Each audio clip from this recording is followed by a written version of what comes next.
Olá, eu sou Cíntia Ribas e começa agora mais um podcast dos aposentados. O nosso podcast recebe hoje o jornalista e blogueiro Renato Rovai. O Rovai, ele é responsável, hoje ele é diretor editorial da revista Fórum, que também tem a TV Fórum, vocês conhecem. E é um prazer recebê-lo aqui para conversar conosco.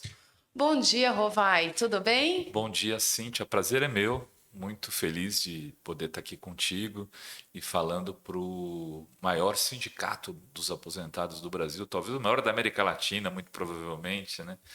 Então, sempre uma honra poder estar com vocês e sabendo, inclusive, que o sindicato é presidido por um grande amigo, que é o Milton Cavallo. É ótimo isso. A gente está conversando com você aqui, responsável por um dos maiores veículos, né? Um dos veículos mais lidos no setor progressista da América Latina, né? E o maior sindicato também da Pois América é. Latina. É uma troca muito boa estar te recebendo aqui. Mas, Rovai, eu te chamei aqui hoje para a gente conversar sobre você, sobre a Fórum e também, Rovai, sobre a mídia em geral. Mas vamos começar falando de você. Me fala um pouquinho de você. Você sempre pensou em ser jornalista? Como que surgiu essa veia na sua vida? Eu, eu brinco que quando eu era moleque, quando eu era criança, eu queria ser cobrador de ônibus.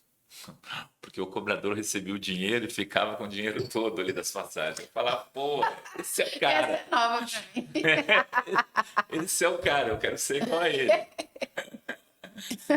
Ai, ai, Pensando assim, você devia ser hoje economista, já né? não existe mais nem cobrador de ônibus, né? É. A função que foi pelo O novo super, sindicato né? dos condutores que o digam, Que o né? diga.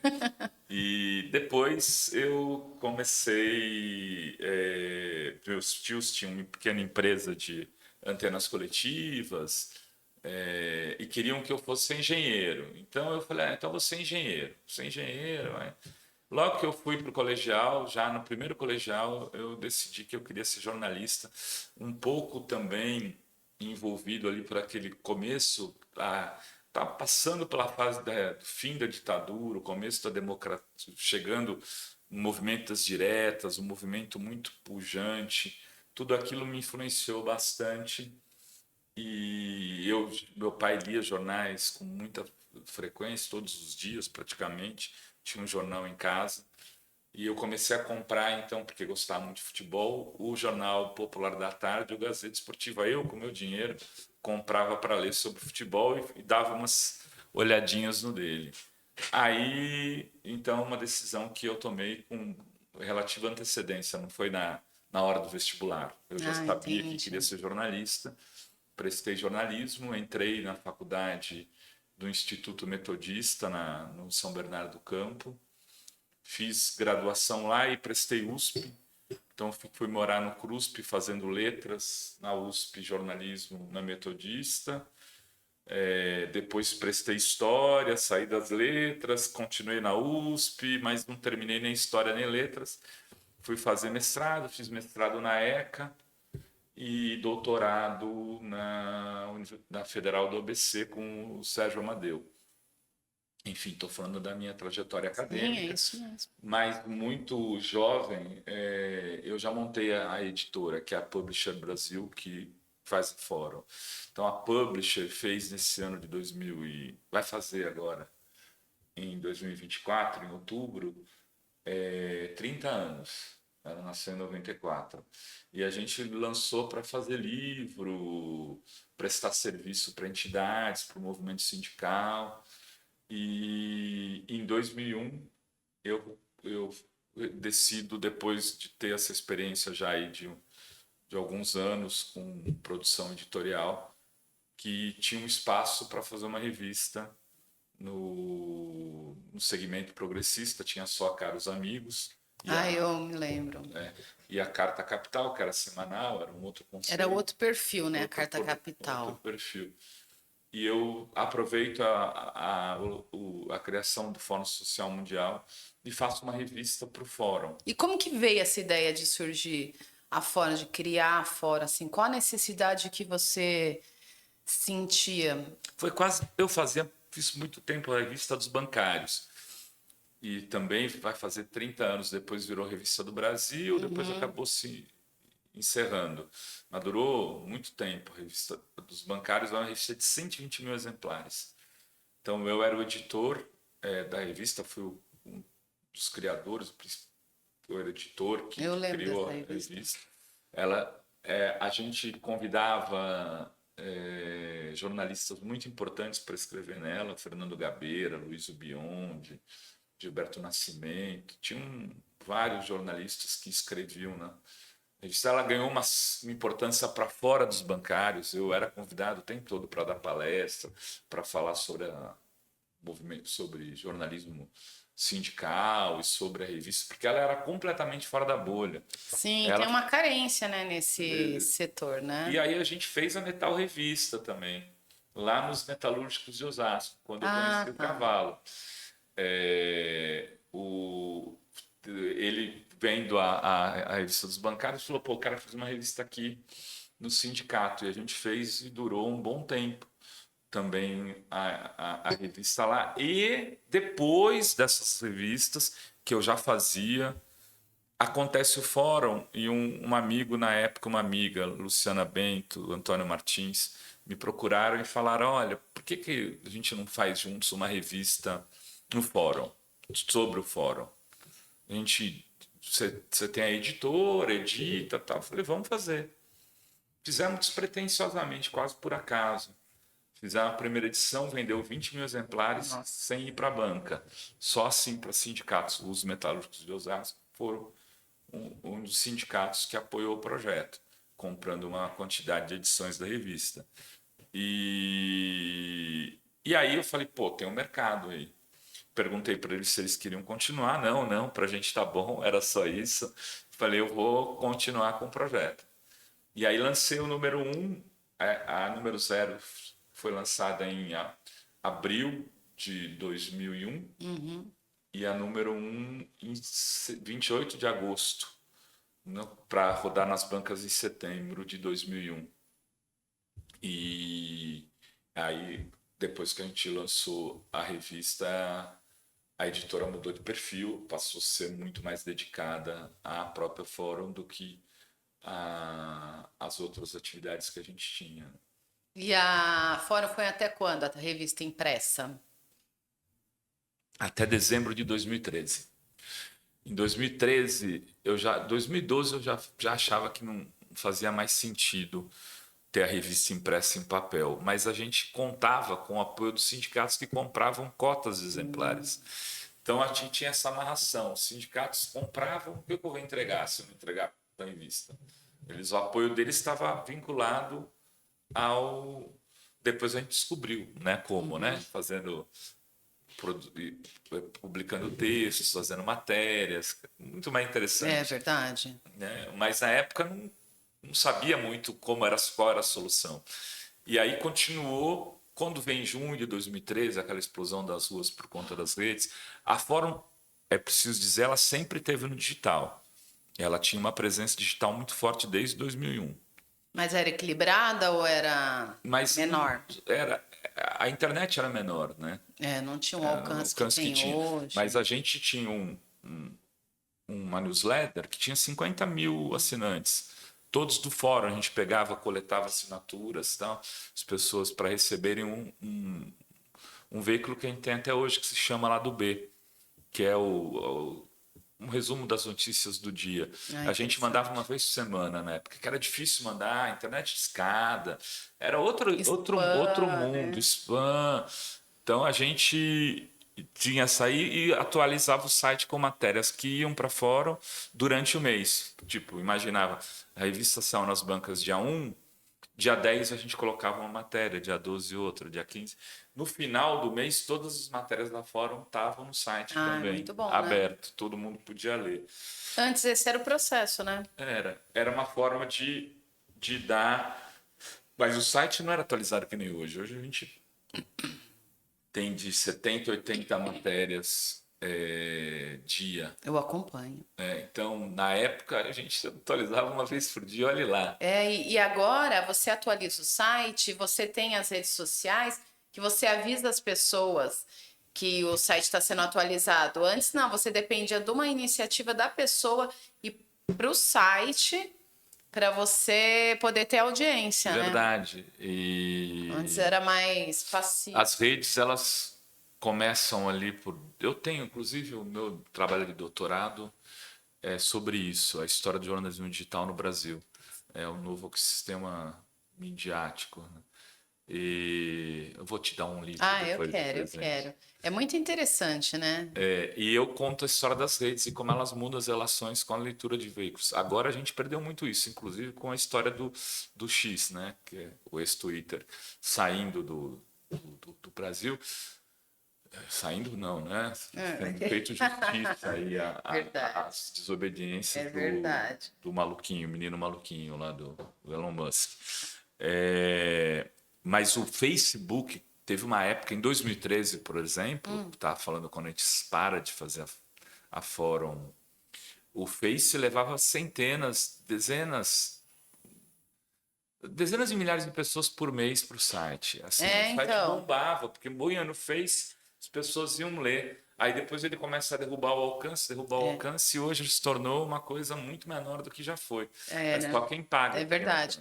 É verdade. Quanto mais você paga, mais você tem que pagar, né? Exatamente. E o nosso público é muito de Facebook.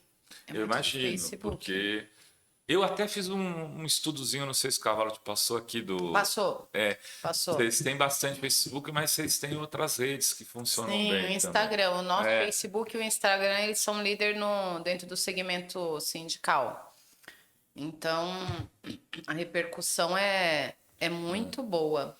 Agora é isso, né? Quanto mais idosa a pessoa, mais ela tá no Face. É verdade. Quanto menos, mais está no TikTok, no Quai e nessas outras redes. Eu fico observando isso, é incrível. Tem redes que eles nem conhecem. Minha mãe não sabe nem o que é o X. Por exemplo, meu filho fica direto no Discord. Eu nunca entrei no Discord. Também não. Também não. Você vê, é o rede que ele usa, por causa de jogos. É verdade, é de faixa etária mesmo, né? Mas voltando... Eles fizeram assim da cabeça que eles conhecem o Discord. O João, ele é o mais novo do departamento. O João deve jogar no jogo. Mas voltando para fórum, em 2016 o Temer cortou. Isso. E aí, como que vocês sobreviveram? Já tinha uma robustez, já tinha uma independência ou isso quebrou um pouquinho as pernas? Não quebrou nada, porque o governo, naquele momento, a gente estava com uma audiência muito mais alta que hoje, porque a cobertura política que se fazia de um outro lado da notícia era feita por nós e mais alguns sites amigos, né? Então as pessoas que queriam ler uma outra versão dos fatos sobre o famoso apuração da Lava Jato, sobre o lawfare, sobre a prisão do Lula, as coisas todas, elas iam para a gente. Então a gente tinha uma audiência muito grande e por conta disso uma receita publicitária via Google, né? Não é só via Google, são várias redes que pagam publicidade nos sites, que é algo que é uma forma de publicidade que você não precisa vender. Ela se distribui para a rede vende o público, não vende o site. Então o cara que está pondo publicidade na fora nem sabe que está pondo, porque ele está comprando a Cíntia. Quem é a Cíntia?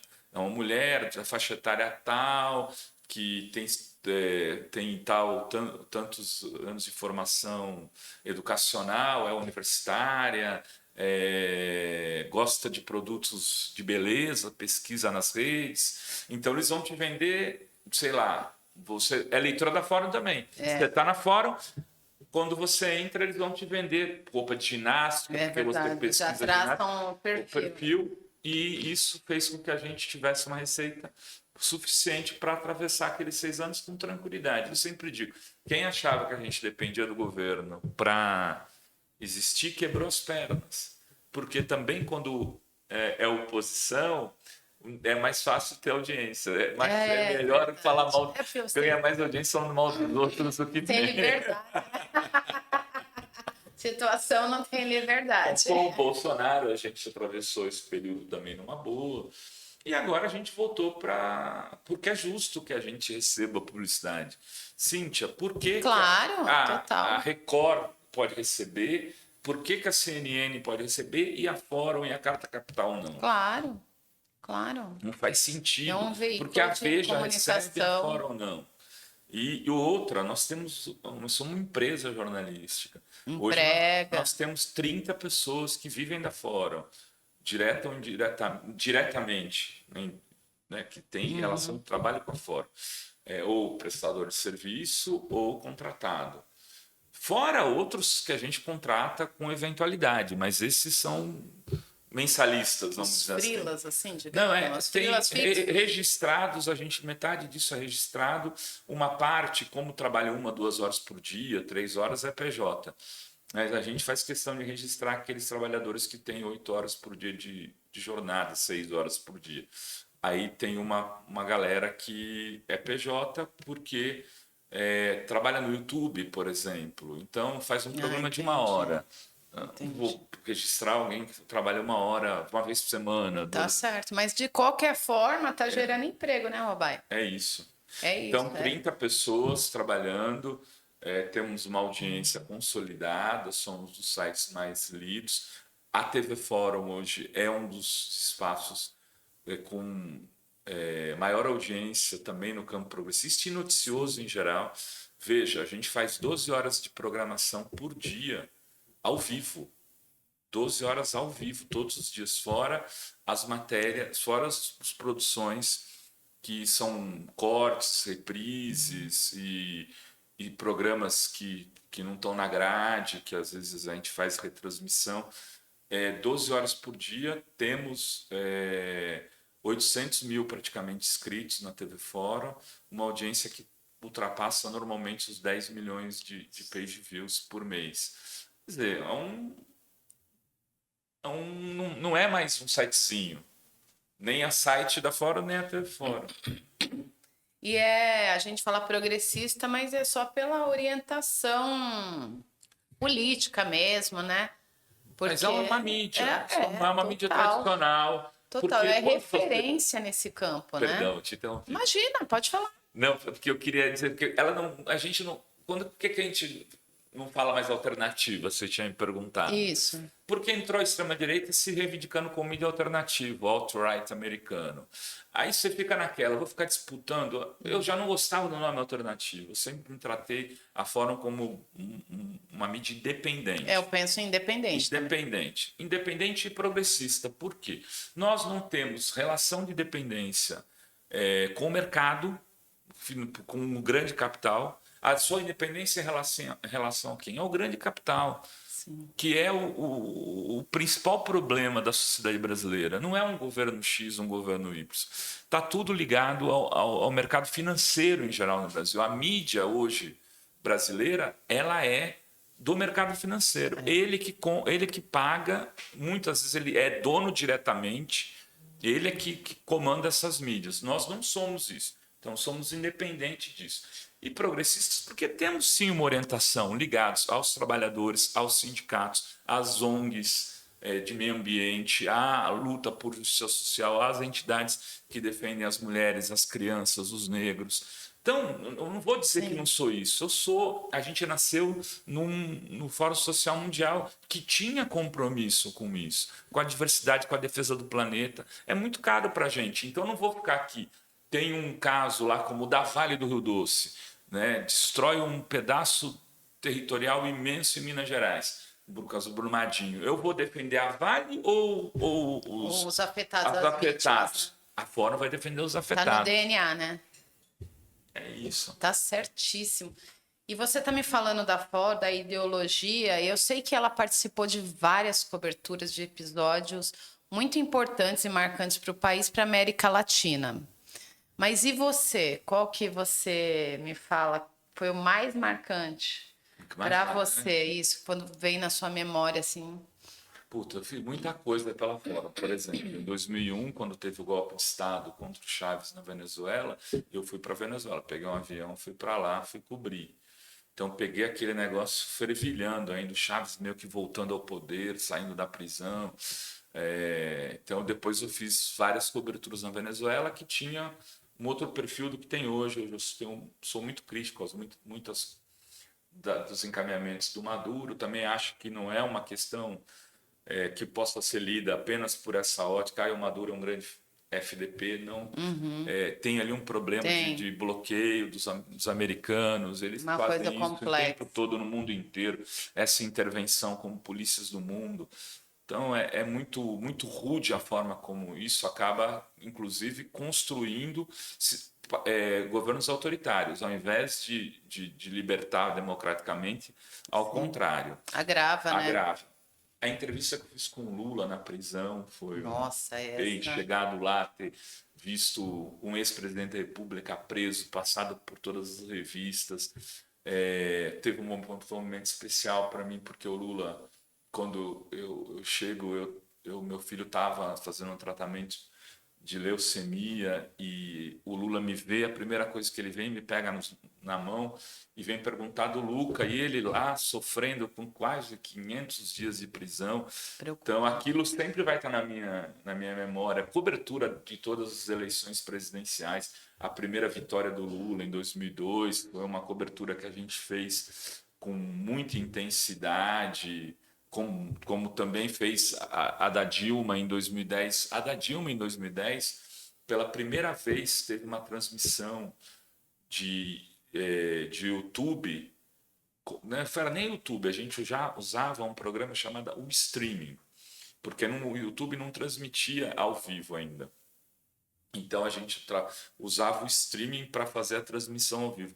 Primeira cobertura ao vivo, jornalística, pela internet, foi feita pela gente na eleição de 2010 da Dilma, que era o 48 Horas de Democracia. A gente ficou 48 horas cobrindo ao vivo na editora que era da Fórum, ali numa vilinha, o Cavalo conhece, perto do Largo de Pinheiro, do Largo da Ah, Batata. sei. Era uma casinha, a gente lotou de gente e as pessoas ficaram à madrugada fazendo cobertura jornalística daquilo, do que estava acontecendo na eleição e tal.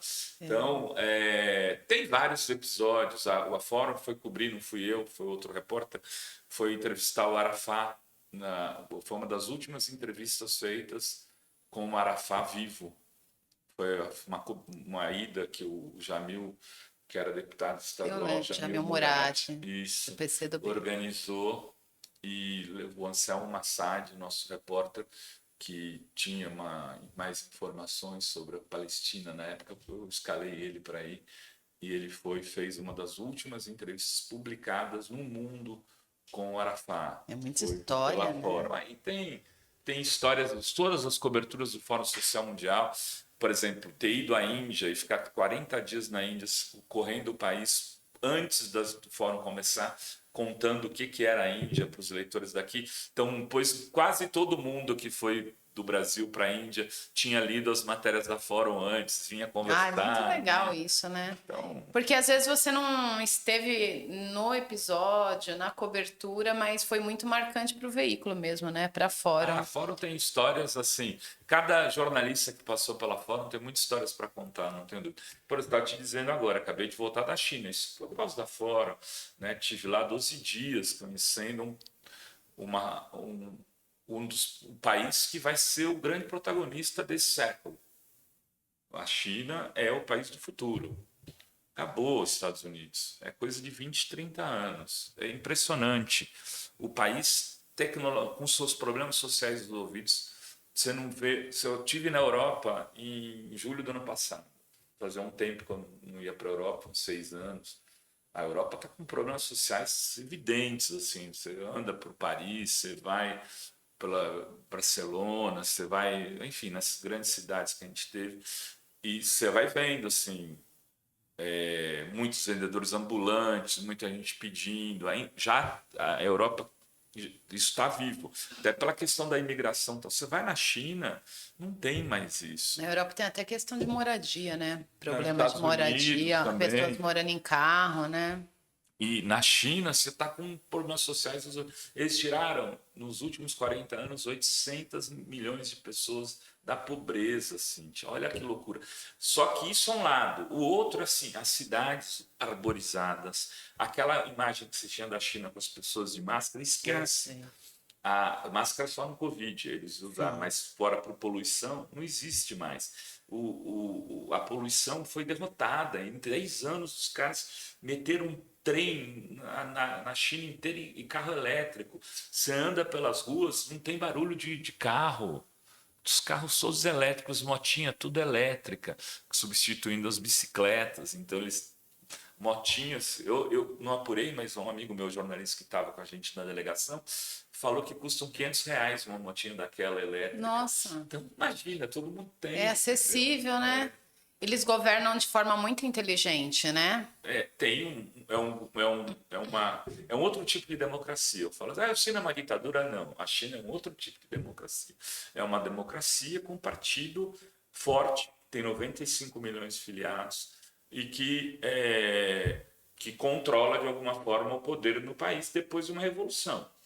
Só que altamente participativo, Cíntia. Então tem eleição para tudo. Faz diferença. Para faxineiro tem eleição. Para discutir se derruba essa árvore ou não, tem votação. Tudo tem votação. Então, você não pode falar que não tem democracia. Se está tudo, você vota. Não é assim, você não vota para o presidente. Você vai votando e os caras vão elegendo. Até que chegar no Congresso e que vai referendar o nome de um ou de outro, liderança máxima. Mas esse cara, para chegar lá, ele não é assim um Trump da vida com muito dinheiro que se elege. Ele passa, ele tem que começar governando a pequena província, subindo. Ele tem 30 anos para se tornar presidente da República, no mínimo, dentro do Estado. Processo. Então, assim, é uma democracia onde não existe a interferência do capital como existe nas sociedades ocidentais. Aqui, o cara compra mandato. A verdade é essa. Surge do nada, como está surgindo aqui em São Paulo, é do nada. O cara tem grana e você é candidato. É verdade, é isso mesmo, isso que eu falo. Alguém que apareceu nas redes sociais, modinha, que foi construído, e aí é capaz de ir para frente, né? Pois é, muita gente se elege assim, né? Sim. Tem muito, por exemplo, quantos anos de história tem, você vê sindicalistas trabalhando, fazendo projetos sociais, não sei o quê. Só que aí chega um cara em 10 dias de rede social. Não é ninguém, não tem histórico político. O sindicalista que está ali. Na China isso não existe. Até político. Até político tem um histórico de luta em prol da população, dos trabalhadores, não consegue. Isso na China não vai existir, entendeu? E a participação popular é muito importante nesse sentido, e as construções sociais, construções partidárias. Você vai ter que evoluir dentro das instâncias. Né? E tem que ter entrega. Você vai ter que ter entregado, senão você não vai também ir se elegendo, vai subindo dentro do partido para ser indicado. É um outro, sei lá. É outro cenário, né? É democrático. Isso, olha, a nossa democracia é perfeita. Faz favor, a gente está vendo que não, né? Então tem outros tipos de democracia. Eu acho que a gente tem que tentar um modelo mais eficaz, né? Porque do jeito que tá complicado. E eu tô vendo o seu entusiasmo, a gente conversar sobre isso. Você se considera um militante digital? Eu sou um jornalista com um ativismo digital, sim. Né? Aliás, nessa rede que acabou de cair, que é o X, aí, o ex-Twitter, eu tinha 132 mil seguidores, é bastante coisa, pessoal. No Instagram eu já não sou assim muito ativo, acabo colocando mais foto do filho. O Instagram acaba sendo mais pessoal para a gente, né? Mas eu preciso começar a usar mais para ativismo, mas eu fui muito mais ativo já do que sou. Mas tenho o YouTube todos os dias, mas eu parei de escrever, blogar como eu blogava antes. Eu blogava e escrevia 5, 6 textos por dia no meu blog, quando era o auge dos blogs. Ficava lá liberando comentário de manhã, de tarde, de noite, de madrugada. É uma dedicação, né? Era, porque imagina, os blogs Não era o que você escrevia, era o que as pessoas comentavam. Então o cara comentava, ele queria saber, queria que você Sim, respondesse. sim, essa interação, Cara, né? tinha texto que tinha 500 a 1000 comentários e você liberando o comentário e respondendo. É Era uma difícil, mas loucura. isso é bom, né? Era bom, Tem era um seu momento lado positivo, né? acabou a caixa de comentários, viraram as redes. O Twitter, o Facebook, elas foram engolidas por essas redes. Mas antes das redes, o blog funcionava por conta da caixa de Antes comentários. tudo era blog, né? Era blog. Antes era a saída para os sites, que os sites eram muito caros E as pessoas e a faziam falta de blog. conhecimento também, aí todo mundo Porque era tinha mais fácil de acesso a operar. blog. Eu tive Aí eu tinha o blog. blog dentro do site. Um dos meus blogs, o meu blog foi um dos primeiros blogs jornalísticos do Brasil, 2005. E você trabalhou em grandes veículos, né? O Trabalhei Rovai. quando eu era muito jovem. Eu passei pela Editora Globo, pela TV Gazeta, pelo Diário Popular, que depois virou Diário de São Paulo, pelo Diário de Minas. Freelei para muitos lugares, Diário do Grande ABC, eu trabalhei um bom tempo também. Eu trabalhei em vários lugares, mas muito cedo eu acabei indo para os sindicatos bancários fazer a revista dos bancários e falei, vou montar uma E editora. quem vem para cá não volta, né? Aí eu falei, vou montar uma editora porque eu via que tinha muito sindicato precisando de assessoria para produção editorial. E sabe que você me deu um gancho que eu acho que até hoje os sindicatos precisam muito. Precisam. Os sindicatos eles são muito carentes de uma comunicação eficaz, de uma comunicação capacitada. Eu acho que nem tanto pelos profissionais, eu acho que pela visão de alguns dirigentes que não investem na comunicação, né? Você sente essa carência também? A comunicação sempre foi o patinho feio, né? É ruim É o porque os último. sindicatos, muitas vezes, o cara gasta num evento tudo que ele gastou no ano inteiro de comunicação para chamar pessoas. Estou falando somente das entidades mais nacionais. Aqui é o Sindicato Nacional, mas tem outra característica, mas Tem. das centrais. Sim. Né? O cara chama. Vem gente do Brasil inteiro para fazer um congresso, um encontro. Uma mobilização. Você gasta ali tufos e você não gastou isso o ano inteiro em comunicação. Aí você fala, tem um problema de equilíbrio. Ou você gasta na estrutura administrativa, nada contra, Sim, não. mas 10 vezes mais do que você gasta em comunicação. Sendo que a comunicação Sim. deveria ser a base Sim. do processo mobilizatório. É a base. Sim. Hoje em dia, você, inclusive, podia amplificar muito a participação dos filiados a entidades com os meios digitais. O cara podia votar, decidir, tá? Ele se sentir parte Sim. mesmo de todo o processo. Sim. E não teve investimento nisso, é uma pena. Eu acho também. Mas eu vejo aqui que aqui no Sindinato Não, vocês fazem não, um outro aqui é outro esforço. perfil. Quero registrar para não parecer que é uma Não, crítica não, personalizada. eu também. Não, Longe de mim, eu não estou criticando. Não, aqui tem, por exemplo, nós estamos participando de um momento que é um momento de investimento, a parceria com a Fórum, um momento de investimento. Vocês montaram esse estúdio, eu estava elogiando aqui quando cheguei. Sabe, os sindicatos todos teriam a obrigação de ter um estúdio desse. Sim, eu acho que é questão de priorizar, de investir em equipamentos, investir bons salários para os profissionais. Exatamente. Ainda que seja um profissional que tenha um bom salário, que trabalhe satisfeito, em boas condições de trabalho, né? Eu acho que isso é fundamental. Porque a gente sabe que a grande imprensa cria uma bolha, a gente fala bolha da grande imprensa. O sindicato ele não consegue furar essa bolha. Então, talvez, será que investimento mais na comunicação dos sindicatos para ampliar isso? Como que você acha que Eu pode acho que dá furar para essa fazer duas bolha? coisas, Cíntia. Uma coisa é o sindicato ter sua comunicação forte, investir em redes, investir. Outra é fazer parcerias mesmo. Eu não estou falando isso porque para fora isso é importante, mas eu acho que o sindicato não vai conseguir construir veículos para falar para fora. Sim. Ele tem que ter veículos parceiros que ele escolha, entendeu? Porque assim, esse veículo defende o meu associado, então você é parceiro dele. Sim. Não, e aí divulgar as ações e tudo que faz o máximo possível a partir desses veículos. Sim. Porque é uma forma aí nas entidades como que tem uma defesa dos direitos, procurar veículos que defendam os direitos como a entidade.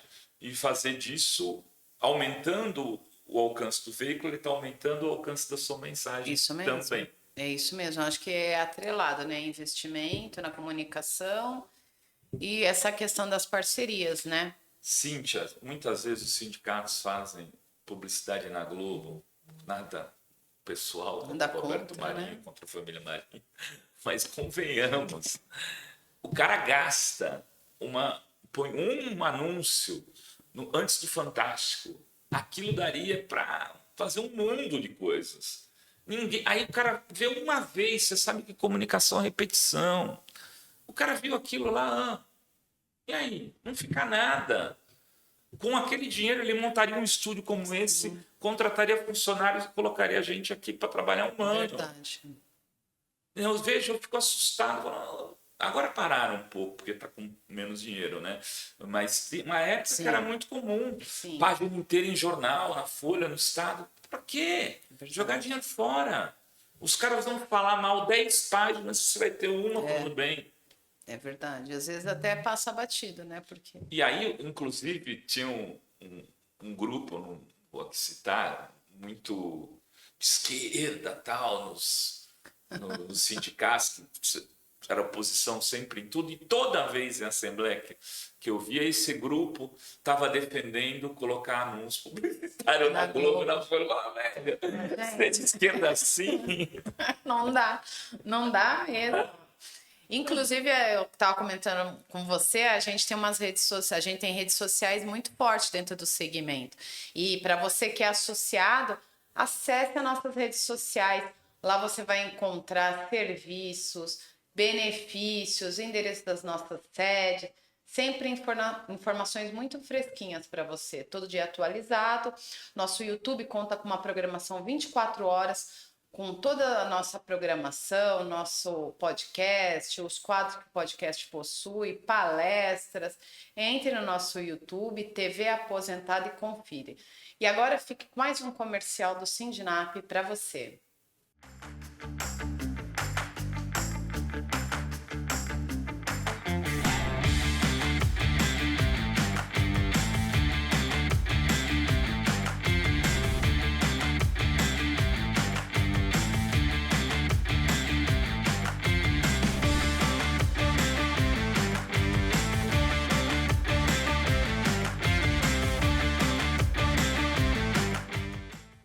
Olá, voltamos com o nosso entrevistado de hoje, que é o Renato Rovai. E a gente estava conversando sobre a grande imprensa. Rovai, fala para mim que nunca é demais reforçar a importância das pessoas se informarem por diversos veículos, né? Porque eu tenho um exemplo em casa, minha mãe é idosa e o nosso público também é idoso. Eles se informam muito pela Globo, pela SBT, pela Record, que a gente sabe qual que é a orientação deles. Você mesmo falou, quem manda é o grande capital. Sim. Qual a importância deles se informarem por outras mídias e quais que você sugeriria fora a fórum, né? Não, eu acho que é super importante acessar o maior número de mídias possíveis, né? Inclusive para ter os contrapontos, e a pessoa ter condições de verificar qual daqueles veículos está mais do seu lado. Né? Porque as pessoas têm que saber que há um lado da informação. A informação, desde a hora que você constrói a pauta, você escolhe um lado. Sim. Se eu for cobrir, por exemplo, a questão do aumento do salário mínimo, falando que ele vai causar inflação, eu estou escolhendo um lado. Se eu falar que eu estou cobrindo o aumento do salário mínimo, pensando na distribuição de renda, na qualidade de vida daqueles que são aposentados, inclusive muitos recebem só salário mínimo, que precisam ter dignidade no final das suas vidas e tal, é um outro lado da informação. É outro enfoque, né? Então, quanto mais as pessoas elas deveriam escolher seus veículos pensando, será que esse veículo defende meus interesses? ou ele está defendendo os interesses de outras pessoas, mais do que pensar, esse veículo é de esquerda, de direita, tal. Muitas vezes eu sou conservador, então eu acho que o veículo conservador é melhor, mas ele está te defendendo Sim. no dia a dia, nas tuas lutas diárias. Aí tem vários. Acho que as pessoas têm dificuldade, desculpa te interromper. Imagina. As pessoas têm dificuldade, viu, às vezes, de identificar isso. Eu vejo pelo exemplo que eu tenho em casa. Porque se algum veículo fala assim, isso é ruim, não, o governo. É isso mesmo, é isso mesmo. Aí se você apresenta outro veículo, ela fala, é. Às vezes o acesso a outro veículo mostra para ela que aquilo ali não é uma verdade, entendeu? Que dependendo da orientação do veículo, isso pode ser manipulado, é o que você falou, pode ter outro enfoque. Isso é muito difícil, né? A gente vê isso muito com as fake news agora, né? Pois é. Então, se você. A melhor forma de combater as fake news é lendo vários veículos. Isso. Você tendo diferentes interpretações, às vezes, do mesmo fato, e a pessoa pode escolher o que é melhor para ela. Isso. O nosso público é idoso, né, aposentado, eles recebem muita notícia, Muita fake news lista, pelo né? WhatsApp, familiares, amigos. A gente sabe que as pessoas têm orientação política, mas tem muitas que não têm e compram esse discurso por confiar, né, em quem enviou. E qual que é a importância da pessoa recorrer, pesquisar, recorrer a vários veículos antes de compartilhar isso? Fundamental, fundamental. É a primeira, às vezes um Google resolve, sabe, Cíntia? O cara colocar lá, fulano foi pego fazendo tal coisa em tal lugar, aí já tem um desmentido. Às vezes é só, o Lula roubou R$ 1 trilhão.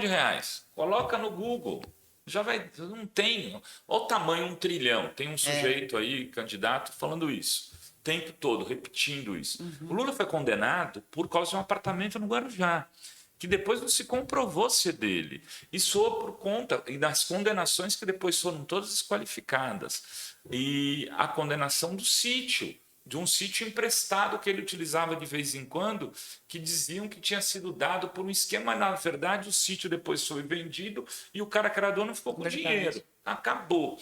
Não tem 1 trilhão. Mas o fulaninho... Mas aí, meu caro, em todos os governos tem casos de corrupção, esses casos são investigados, e aquele que está envolvido com a corrupção é que é culpado, nunca o governante. Porque tem dinheiro desses Paulo Roberto da Costa, etc., estão indo para a conta do Lula? Pegaram algum centavo? Não. Pois é, pois é.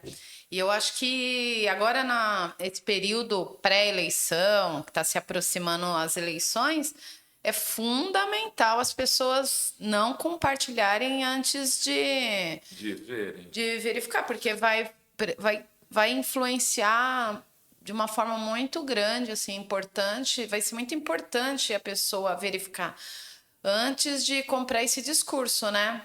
Sim, no mínimo o que eu poderia dizer assim, se você também quiser checar na Fórum, fica à vontade. Tá lá. www.revistafora.com.br. Aí você Pode vai lá. deixar o endereço está aqui embaixo para você conferir. E é isso.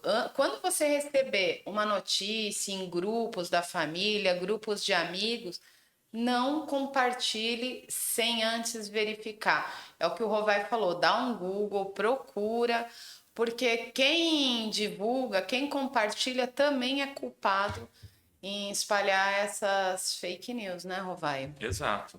Você acaba sendo Conivente, cúmplice, é isso corresponsável mesmo. de, um, É isso de mesmo. uma má informação. Tente fazer o seu trabalho. Olhou, viu, e às vezes é montagem, gente, com inteligência Muito. E artificial. muito mal Está sendo feita. feito isso direto. O cara põe o cara falando com uma voz que não é dele. E às vezes o coitado não tem nada a ver com isso. Tem que ter muito equilíbrio. É muito. E falando nessa questão das redes sociais, vamos abordar a rede X. Qual a sua opinião sobre essa polêmica aí envolvendo o X e o Alexandre de Moraes? Cíntia, eu sempre fui a favor da regulamentação na comunicação. Isso me acompanha, é parte da minha história. E eu sempre também apontei que isso não tinha nada a ver com censura. Regulamentar meios de comunicação é parte do exercício de uma sociedade democrática. Os meios de comunicação não podem dominar o país. O país tem que estar acima disso. Os direitos do cidadão, os direitos da sociedade têm que estar acima. E quando se fala em questão de censura, inclusive, aí a coisa fica mais absurda. Como que eu posso falar que a liberdade de expressão é total num país que tem regras de direitos? Por exemplo, se eu cometer um crime de racismo aqui, eu tenho que ser punido pelo crime de racismo. Não tem nada a ver com a minha liberdade de expressão. A minha liberdade de expressão é do fato de eu poder falar isso. O que não significa que eu posso ser julgado por isso. Eu posso falar, posso chegar aqui e falar, ó, tal coisa. Eu não vou falar porque depois fazer um corte. Mas não, vou falar. Um grande absurdo, cometo um crime. Eu serei responsabilizado por esse crime. Mas eu falei, tudo bem. E o que uma rede tem que fazer? Derrubar. Se tem um mandado, olha aqui, isso daqui foi um crime cometido na sua rede. Se a rede não derruba, ela é cúmplice. Então, não tem papo. Não restou alternativas ao Alexandre Moraes. O Musk não deu alternativa a ele. Impediu que ele só poderia fazer isso. Seria um ato de extrema viralatismo se o Brasil não fizesse isso. E aí o Musk na Índia respeita todas as ordens, não brinca com a China, fica de boa com a China, entendeu? Vai lá na Turquia e respeita as leis do país. E aqui ele queria defecar na nossa cabeça para não falar outra coisa. Não, aqui não, ele não pode fazer isso no Brasil também. É verdade, tem que respeitar as normas do país, né? As regras. Aqui até que é muito solto, né? Totalmente. Nós temos aqui... Quando a gente discutia fazer o debate da democratização nas comunicações do país, Cíntia, era porque 7 famílias controlavam. Você deve ter ouvido isso e falado até. Claro. Né? Hoje em dia é pior, né? Porque são 2, 3 grandes empresas de bilionários de fora do país. Eles não podem chegar aqui fazendo o que querem. Tem que ter escritório no Brasil, tem que cumprir as leis do Brasil. E se não cumprir, tem que ser fechada. Sim. Tchau, vai fazer em outro lugar. Aliás, estamos atrasados nisso. Sim. Eu estive na China, lá tem o WhatsApp, eles têm o WeChat, que é uma plataforma chinesa. Você compra qualquer coisa em qualquer lugar. Eu não troquei dólar por ian lá. Eu só usei o WeChat para pagar tudo. Em todo lugar eu usava o WeChat. Mais fácil. Pagando tal, na pequena farmácia, na redezinha. É uma iniciativa que seria... Você faz um... Por que não pode ter redes nacionais? Acho que boas iniciativas têm que ser copiadas. Tem que ter redes nacionais. Nós temos que ter o nosso Uber aqui controlado por cada cidade, por cada estado. Sim. Sabe, que o dinheiro não seja controlado por uma empresa americana, que coitado do cara pega uma corrida às vezes de 45 pau para ganhar 16. Eu já vi isso. Eu já fiquei assim. Outro dia eu peguei uma corrida aqui em São Paulo, R$45. Eu entrei e falei, pô, tá cara essa corrida. Ele falou, tá, mas por quê? Quanto você tá pagando? É isso mesmo. Eu falei, eu tô pagando 45. Ele falou, tô recebendo 16. É assim, eu já passei por isso também.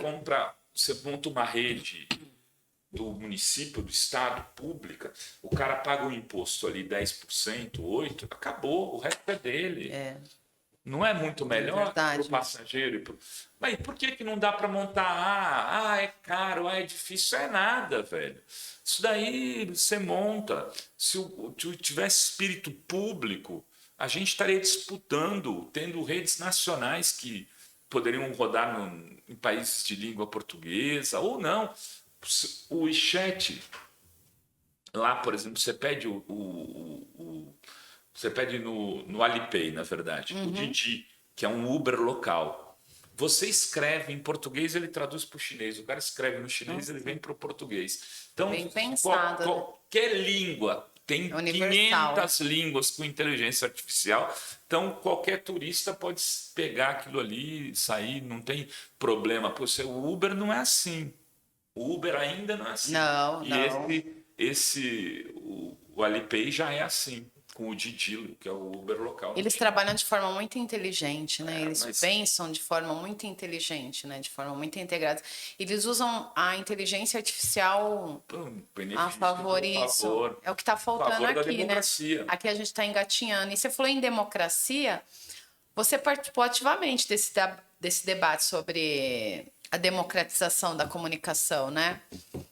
E como Eu que tenho tá? 30 anos de... Não, na verdade, ó, eu entrei na faculdade em 85. Em 86 eu estava organizando o primeiro tribunal da mídia no Brasil.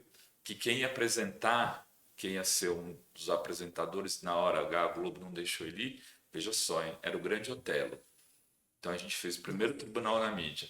Do lado estava o Luiz Eduardo Greenhalgh, no outro Luiz Bueno. Eles, cada um advogado de acusação, outro de defesa, tinha os professores da faculdade lá como jurados, tal, para se condenar, você absolvia. Eu era presidente do centro acadêmico. Então minha luta é de 86, Nossa, pelo menos. é muita história, né? E quais os avanços dessa questão da democratização da comunicação hoje em dia que você vê? Olha, a gente passou por momentos diferentes, Cíntia. Havia uma concentração muito grande em uma única emissora durante boa parte dos anos 80 e 90, que era a Globo. Aí a internet chega, dá uma modificada nesse ecossistema midiático, começa a surgir muitos veículos, a participação das redes Ampliou, e né? ampliou. A Globo perde audiência também no share televisivo, só no televisão. A internet hoje é o principal veículo de comunicação das pessoas, não é mais a televisão. A TV aberta é um espectro do que já foi, ela tem força, ela é importante e tal, mas agora você tem a concentração nas plataformas de rede, a gente está vivendo essa história do X, e é um outro tipo de concentração, né? A comunicação da internet está nesses muros cercados das plataformas, então também não é bom, então a gente vai ter que continuar lutando muito tempo pela se frente. encontrando, E debatendo, né? nossos adversários são globais agora. E é isso, então.